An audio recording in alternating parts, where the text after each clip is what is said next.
There are a lot of robots coming online right now, and I don't just mean impersonators of Brian White. I mean these ones, capable of outrunning most humans, let alone outsmarting us soon enough.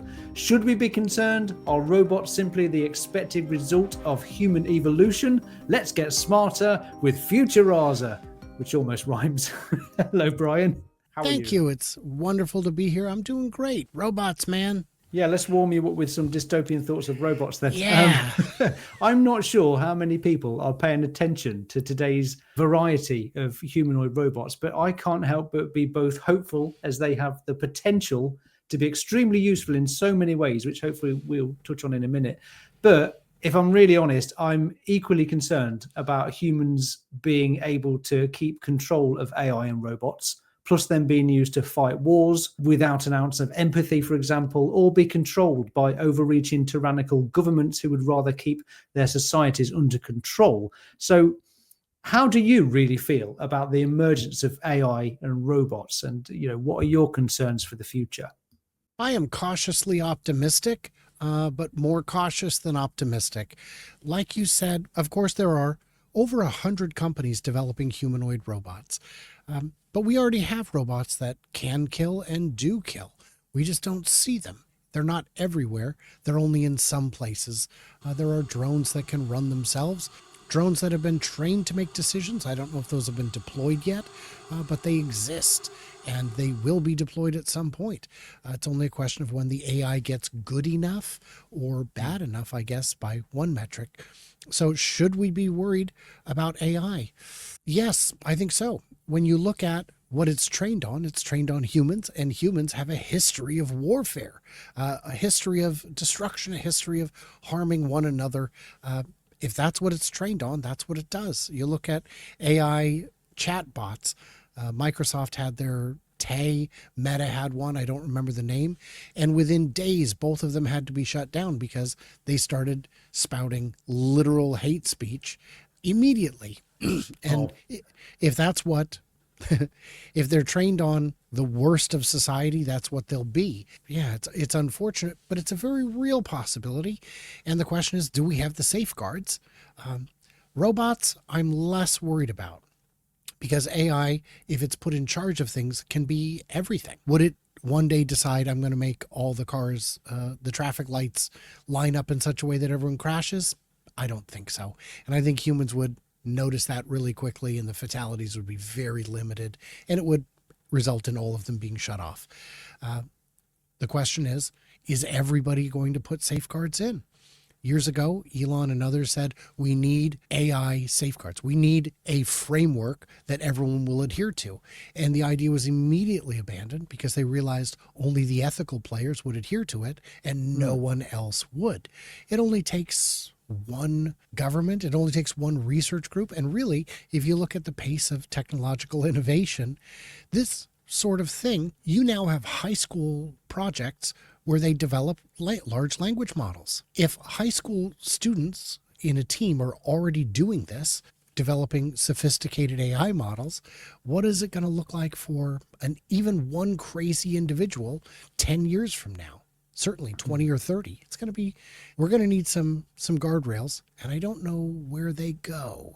No, me neither. But we can assume that robots are going to keep improving and get to a level where, or if they get to this level, then if they have no use for us someday and evolve beyond our comprehension, which is in the set of possible outcomes, I found an optimistic possibility. In the same way that humans cause both devastation to and we look after species and their habitats, might future robots look at us like we are ants? Both with fascination and occasionally a kettle. Yes, absolutely. Especially if that's how they're set up the first time. If you gamify an outcome, the AI will play to that game. And if the game is human happiness, then it's going to say, all right, how do we engineer human happiness? And it's going to get its version of a dopamine hit, whatever that is in AI terms, and work towards that end. What can robots do? You mentioned this at the top of the show. If you have a humanoid robot, what can it do? Well, the short answer is people say, well, I'll have it fold my laundry and wash my dishes. And then the next person says, why does everyone say that? Well, because that's the thing that I do. Everyone thinks of it in the frame of what they do. You might want it to wash your car. You might want it to trim your hedge. Someone who lives in a flat doesn't need their hedge trimmed. They're not going to think of that use case. What I try and do is think outside of use cases that exist today and into use cases that should exist, but don't because they're not worth the money. Maybe we send, if not humanoid robots, but other robots more purpose-built running the same AI to the bottom of the ocean to clean up the trash that we've been dumping there for hundreds of years.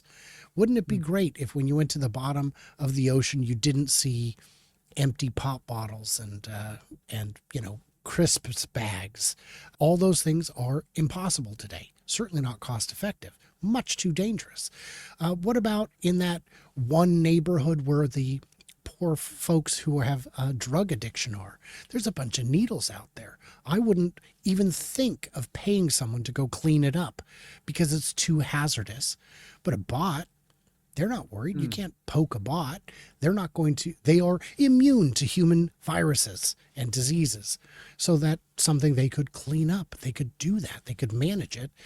And it's a job that doesn't exist today and that no one should have to do, that bots would be ideally suited for. Yeah, well, there's so many good examples of that, isn't there, in the wider world. Consider disaster response, so navigating through debris to find and rescue survivors in disasters. I mean, that would have been pretty helpful in LA recently, wouldn't it, I suppose, or just having firefighter robots, let's say, going into buildings or surrounding fires and being able to put them out.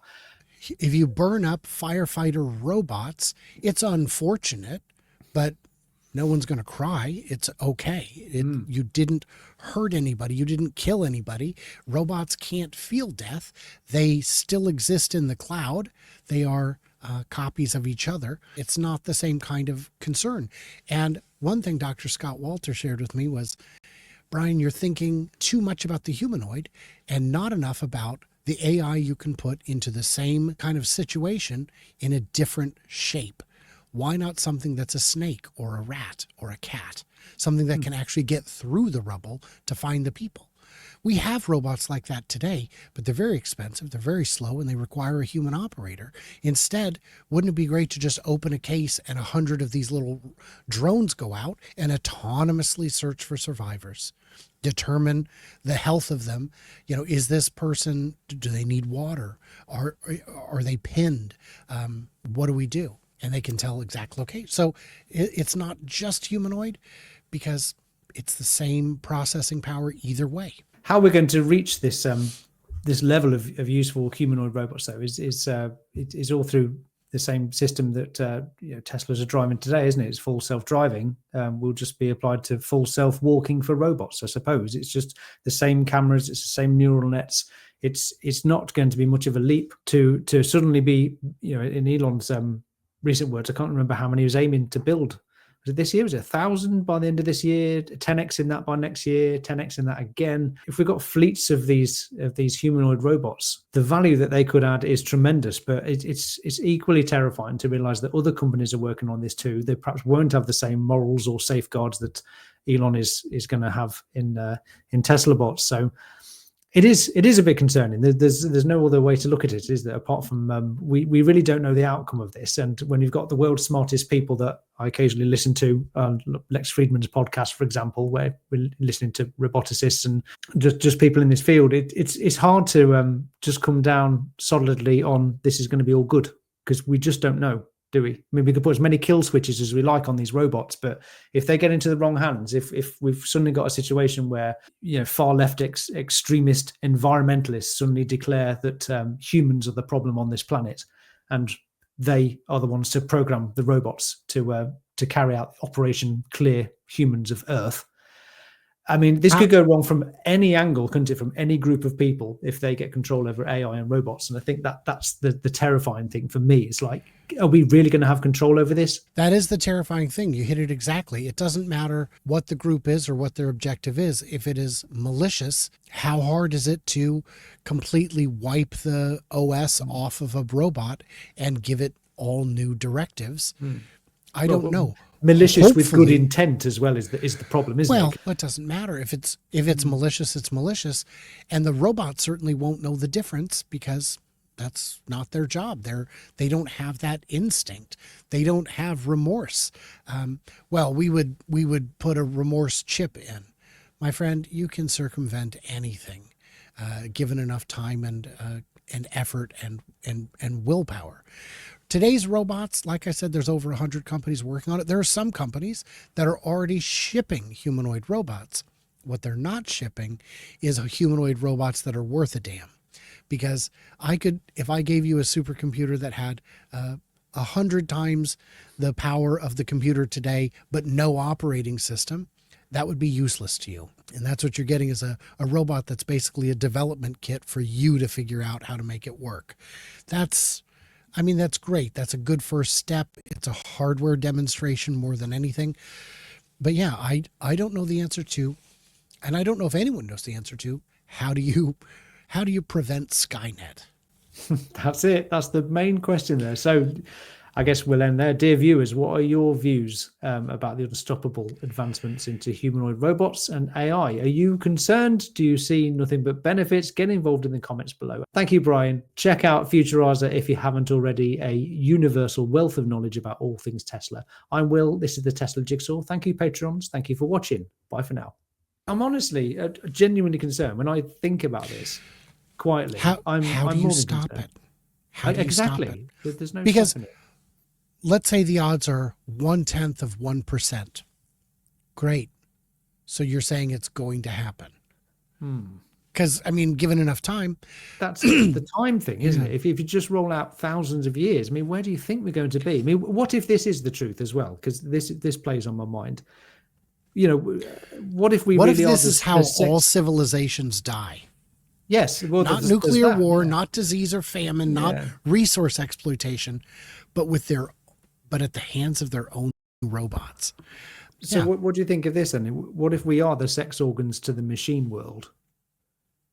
It's like this is an inevitability for a part of evolution. Oh, that's funny. Well, I've wondered that is the reason we don't see any evidence. So there is no evidence of other civilizations that we are aware of. Is it because the gap, the period from meat form to robot form is so brief, and that even if aliens knew we existed, they wouldn't contact us because we're still meat. We only talk to other robots, right? Yeah. We can reason with other robots, even if they were trained on their version of meat. So I wonder that, and it's it's a little scary to think about, but and I don't know.